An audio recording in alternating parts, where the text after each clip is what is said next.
Here again to take one more shot is Jim Mowry and the Speedwagon. Remember, Jim ran out of luck way before he ran out of track in his first run today.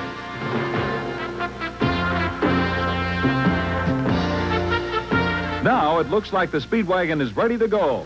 Let's see what he can do.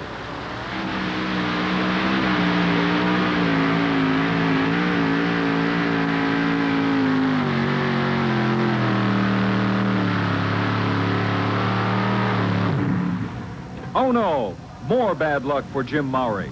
His Speedwagon catches fire but still can't manage to burn up much track. Ken Lamont hitches a ride into town next on the Midnight Express from Crossville, Illinois.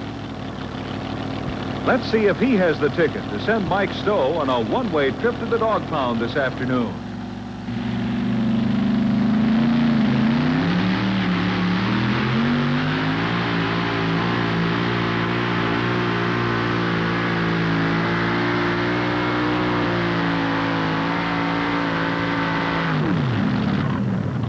The Midnight Express gets derailed and grinds to a halt way short of its final destination. Ken, I know you're not going to be real thrilled about that run, but motor sounded like it was running real good, and but you just didn't ever get a hold of anything out there. No, I didn't, John. I think I'm going to label this, instead of the Midnight Express tour, it might be the Nightmare Express tour. I don't know. Luck's going to have to fall this way one of these days. It will. It'll come back around. Always does. 41 Dodge, Dave Biebrich. Dan Biebrich doing the driving. Jim Brockman owned vehicle, goes under the name of In-Laws and Outlaws. Local fella, hometown boy. I tell you, it's really strange the luck of the draw in this class. Biebrich driving Brockman's yellow truck. That's what we're looking at now. They call this their hometown. He draws, and his boss draws right behind him at the bottom of the field. So this could kind of be dramatic, build a little drama into this thing.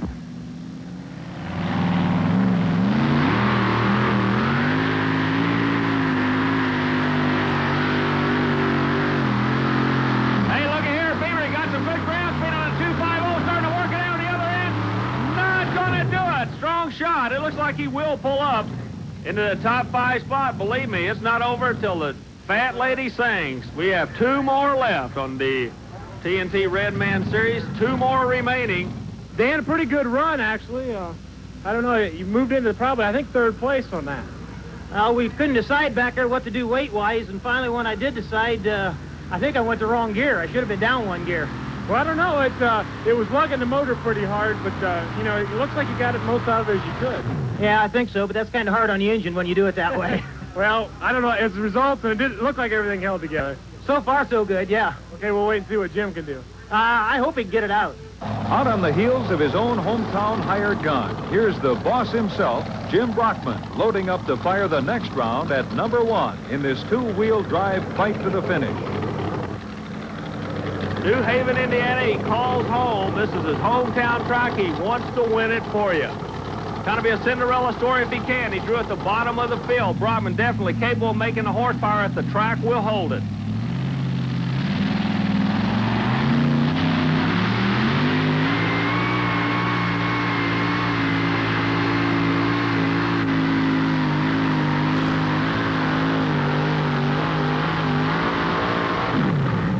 Not going to do it. Strong run, drawing late in the field.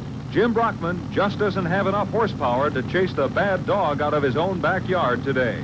It was a good-looking run, but just couldn't get any ground speed, really. No, the sled's dragging pretty hard today. We moved some weight to the back, trying to, think that we could get a little bit more ground speed by weighting the back end, but unfortunately, the sled just beat us. That's all, This is it. The last chance today to snatch first place away from the strong jaws of the bad dog. Lloyd Hauser scampers up to the line again next with yet another member of the Rat Pack. This time he's going after the big cheese in the Daddy Rat Chevy.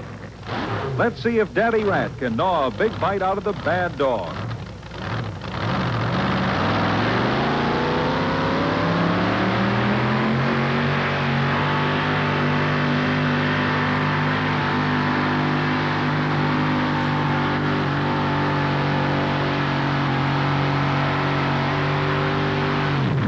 The bad dog dog is going to stay on top as the fur finally stops flying in today's fierce two-wheel drive competition. Yeah, John, Dad will be real happy when I call him tonight. He wasn't too happy after last night.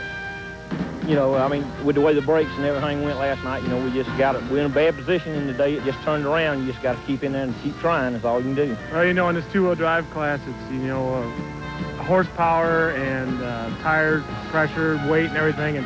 And the guys are so evenly matched, it's a tough battle every weekend. Oh, yeah, John, this class is probably the most competitive class in tractor pulling right now, or even in the past that I can even remember. There's so many vehicles now with so good of equipment that it's just unreal. The guy that gets it together and has the right draw and gets his weight right and everything, he's going to be the man to beat, ain't no doubt. I know underneath Pulling. It's the sport of power.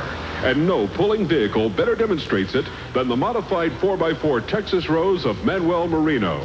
In 2 months, he's vaulted from 5th to 1st in the point standings.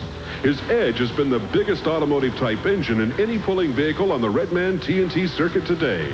704 cubic inches of aluminum block monster motor.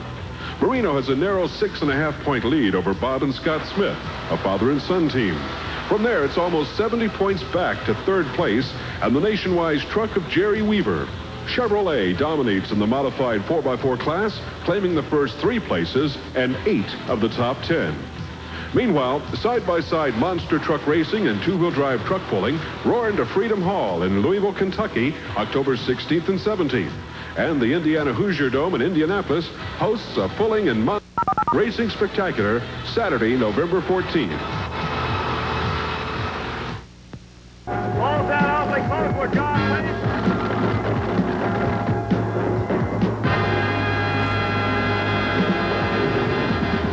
The power is awesome.